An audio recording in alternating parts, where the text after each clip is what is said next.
Kaugnay sa iba't ibang kaso at personalidad na binabantayan ng National Bureau of Investigation, kausapin po natin si NBI Director Attorney Melvin Matibag. Magandang umaga po at welcome sa Balitang Hali, sir.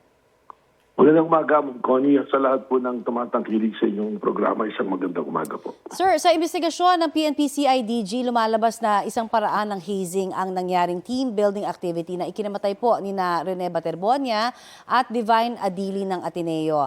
Paano ho makakatulong ang development na ito sa inyo namang investigasyong ginagawa? Well, ongoing po yung investigation namin at sa ngayon nga po yung presidente po ng Ateneo, si Father Yapis, kasalukuyan pong nasa aming tanggapan upang magbigay po ng kanyang pahayag at sagutin yung mga katanungan po sa kanya upang magbigay linaw po kung ano ang maaaring mga pananagutan at kung ano man po ang dapat na magiging direksyon ng mga kasong ipapile. Ngayon, nabalitaan ko nga po na meron ng ibinigay po na rekomendasyon ng CIDG.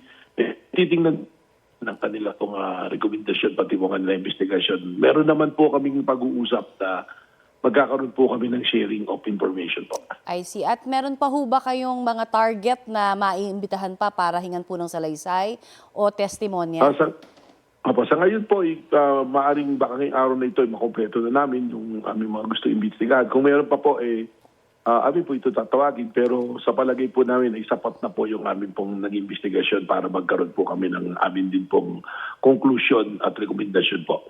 Sa ngayon po, meron ho ba kayo nakikita na pagkakahawig o pagkakaiba kaya doon sa ginagawa niyong investigasyon doon po sa investigation na ginawa naman ng PNP-CIDG?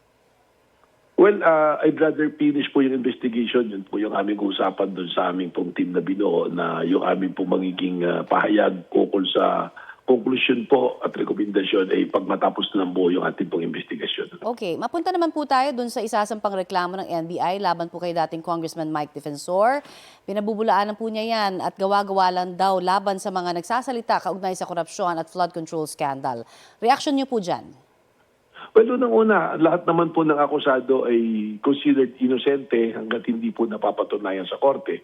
Ang sinasabi lamang po ng NBI dito, matapos po ang 2 buwan naming pagsusuri at pag-aaral, ay malinaw at lumalabas po na si Mike Defensor ay kasama po dito po sa dapat panagot sa kaso ng human trafficking.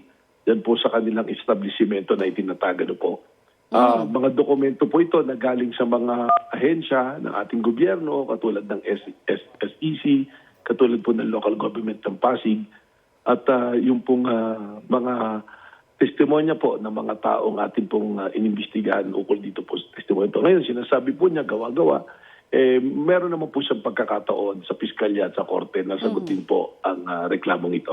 Supposed to be today po ang anunsyo ninyo na sasampahan niyo po ng kaso si dating Congressman Defensor.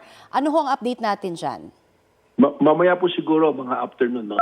Around 2 o'clock baka po matapos na po kasi medyo makapal po to 38 pages at ilang kopya po ang kailangan natin i-produce. Okay. So, pero today po, ngayong hapon may papile na po yan. Okay. Meron naman po ba tayong update doon sa kaso na inihain naman sa 18 nagpakilalang dating tauhan po ni Zaldico? Marami na pong kasong pumasok niyan. Sunod-sunod na po yung pinasok na kaso. Doon po sa ipinasa amin na cyber libel ni Father Plavi tsaka po ni Congresswoman De Lima, natapos na po namin na investigasyon. For filing na po yan, antay na lang po namin kung kailan po sila makakapunta sa pag-file sa piskalya para sumpaan po yung amin pong affidavit of complaint po. Hihingi na rin po kami ng update sa paghahanap naman ninyo kay Senator Bato de la Rosa. Nasa Pilipinas pa ba siya o wala na?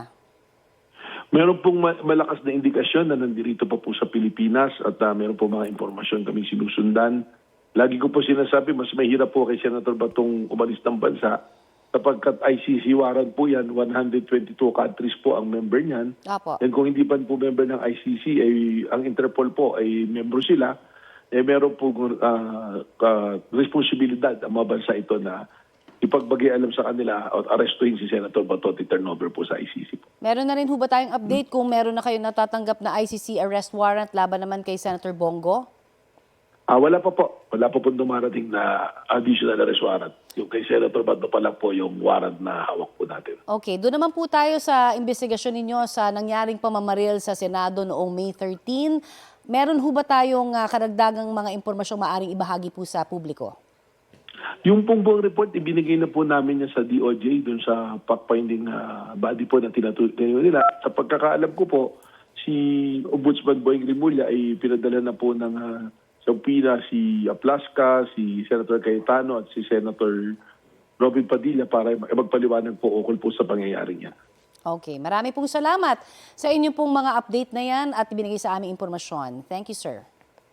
Maraming salamat po. Magandang umaga po. Yan po naman si NBI Director Attorney Melvin Matibag.